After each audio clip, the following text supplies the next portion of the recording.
자, 지난주에 윤 대통령이요, 국정 브리핑을 하면서 이 수출 성장률을 언급하며 과거에는 꿈도 꾸지 못한 일들이 눈앞에 현실이 됐다. 우리나라 수출 증가가 블랙버스트급으로 좋다라고 말했습니다. 그래서 외신도 이를 인용했는데 IMF가 올해 우리나라 성장률을 2.5로 전망했는데 이것은 미국의 2.6에 이어 세계 선진국에서 두 번째로 높은 수준이다, 이렇게 말을 했죠.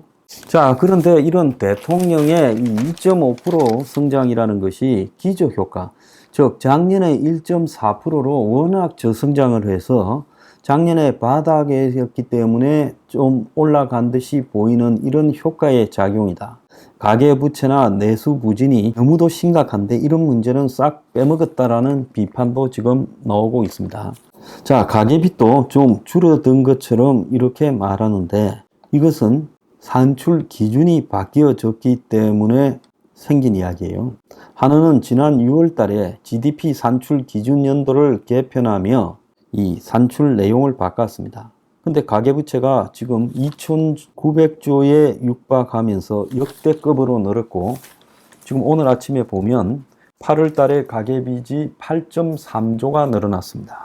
그래서 가계부채가 금융감독원, 한국은행 모두 적정 관리 수준을 훨씬 벗어났다라고 이야기하고 있고, 수출이 순항한다라고 하는데 내 수출의 온기가 전체로 퍼지지 않고 일부 기업의 반도체 수출에 국한되어 있다는 겁니다. 그래서 소매 판매가 1년 전보다 2.9%가 줄었고, 자, 9분기 연속 이 내수 감소 현상이 일어나고 있고, 감소폭이 글로벌 금융위기 때 이후 가장 심각하다는 겁니다. 물론 대통령이 경제는 신이다 해서 이런 현상을 갖다가 좋다고만 할 수는 있어요. 자기가 지금 책임자니까. 그런데 하루 만에 통계청이 산업 생산이 전달보다 0.4% 감소해서 3개월 연속 감소세고, 광공업 생산이 전달보다 3.6% 줄면서 19개월 최대폭 감소를 했고, 내수 부진의 도소매업이 8개월 연속 감소를 하고 있고요. 수출이 일부 품목에서 호황인 것을 맞지만은 반도체나 차 같은 일부 수출의 대기업의 호황을 빼고 나면 한국 경제가 더딘 구조조정, 장기화되는 내수 부진 때문에 역대 최고로 어려운 수준이다. 작년에 장기 침체에 빠진 일본보다도 낮은 1%대 성장을 했고 겨우 2%대로 회복을 했지만은 앞으로 성장 전망이 더 없다고 지금 예측이 되고 있어요. 그런데 대통령이 국민 소득이 올라가고 수도권의 기업과 인력이 점점 집중해 수도권의 집값이 오르는 것을 어쩔 수 없다고 한 것은 마치 정부가 집값 잡기를 포기한 것처럼 비춰지는 거예요. 정부가 부동산이 떨어지는 걸 막겠다고 각종 특례 공급이라고 해서 정책자금 대출을 갖다가 풀고 가계 대출이 급증하도록 방치하면서 집값을 22주 연속 상승시켜서 패닉 바잉까지 불러일으켰다는 거예요. 그럼에도 불구하고 이 문제에 대해서 별일 아닌 것처럼 한편으로는 걱정하는 척하며 한편으로는 그냥 넘어가고 있습니다. 그런데 오늘 아침에 주말에 나온 기사들을 한번 보세요. 수출이 증가했다는 거 8월 달에 11.4% 외에는 좋은 기사가 하나도 없습니다. 대출 조우기가 만시지탄, 8월에 가계부채가 8조 3천억이 늘었다. 주담대만 7조 3,234억이다. 주담대가 7조 3천억이 늘었고 일반 가계부채가 1조가 늘었어요. 40개월 만에 최대폭이라고 했어요. 법인세 급감에 올해 세수 결손 위기가 30조라고 지금 나오고 있습니다. 하반기 이런 상황이면 32조가 부족하고 법인세가 전년보다 15조가 덜 거쳤다. 세수 부진이 심화되면서 재정 건전성이 우려된다. 생산 판매가 동반 감소하면서 정부가 내수가 회복되고 있다는 진단과 엇박자다. 차하고 반도체도 부진해서 석 달째 생산이 감소하고 있고 소매 판매 지수도 4년 만에 가장 낮다는 거예요. 그래서 내수는 지금 답이 없다라는 이야기까지 나오고 있습니다. 자, 플랫폼 TMF가 결국 파산해 가고 이들이 남긴 부채만 1조 3천억이에요. 자, 주말에 조선일보는 비어가는 동대문 의류상가 2653곳 중에서 370곳만 영업하고 있고 공실률이 맥스타일 상가의 86%다.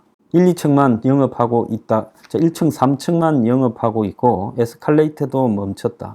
자, 폐업을 하고 싶은데 폐업을 하게 되면 재고 처리도 못하고 빚을 갚아야 되기 때문에 폐업도 못하고 있다. 빚감면 신청 자영업자가 2만 명이다. 벌써 작년 1년 내내 한 사람보다 더 많았고 돈줄 막힌 서민들이 카드론이 41조다. 이렇게 말을 합니다. 자, 치킨 공화국 자영업자의 비명이라고 중앙일보는 주말판에 달았는데요. 치킨 산업도 한계에 도달해서 일부 프랜차이즈만 버티고 나머지는 다 망하고 있다. 한 집 새로 생기면 다른 집 하나씩 망하고 있다. 그래서 프랜차이즈의 희생자가 되고 있다는 거예요. 자, 작년에 100만여 명의 자영업자가 폐업을 했다는 거예요. 반짝 프랜차이즈에 쏘가 들어갔다가 폐업한 사람이 2006년 이후 가장 많은 98만 6,487명이라고 합니다. 자, 리얼미터는 윤석열 지지율이 29.6%라 했는데 정부 출범 후 리얼미터 기준으로 두 번째가 낮다라는 거예요. 2022년 8월 달에 29.3을 기록한 이후 2년 만에 20% 지지율이 리얼미터에서 나타났습니다. 자, 지난주에 국정 브리핑을 했는데 이렇게 가장 낮은 지지율이 나왔다는 것은 이건 좀 심각하게 바라봐야 되지 않겠습니까? 진정으로 정권이 걱정돼서 하는 소리입니다. 자, 이뿐만 아니에요. 지난 금요일 날 한국갤럽에서 지금 윤석열 지지율이 일주일 만에 4%가 내려가 23%를 기록했어요. 넉 달째 20%대에서 헤매고 있는데 부정평가는 3% 오른 66. 그래서 지난주에 국정 브리핑을 했죠. 자, 지난주에 국정 브리핑을 했는데 이 모든 여론조사에서 국정 브리핑 하고 난 직후 지지율이 떨어지고 있다는 것은 국정 브리핑 방향이 뭔가 잘못됐다고 봐야 되지 않겠습니까? 그래서 29일 날 국정 브리핑 했는데 30일 날 여론조사가 폭망하고 또 주가 바뀌어서 월요일 아침에 발표된 여론조사도 폭망을 했습니다. 그러면 뭔가 국정 브리핑 내용이 굉장히 잘못됐고 방향이 어긋나 있다는 걸 지금 좀 봐야 되지 않겠습니까? 그래서 왜 이런 일이 발생하는가에 대해서 좀 생각을 해봐야지요. 자꾸요, 그 참모들한테 둘러싸여서 그럴 게 아니라 현실을 좀 냉혹하게 봐야 된다 보고 있습니다.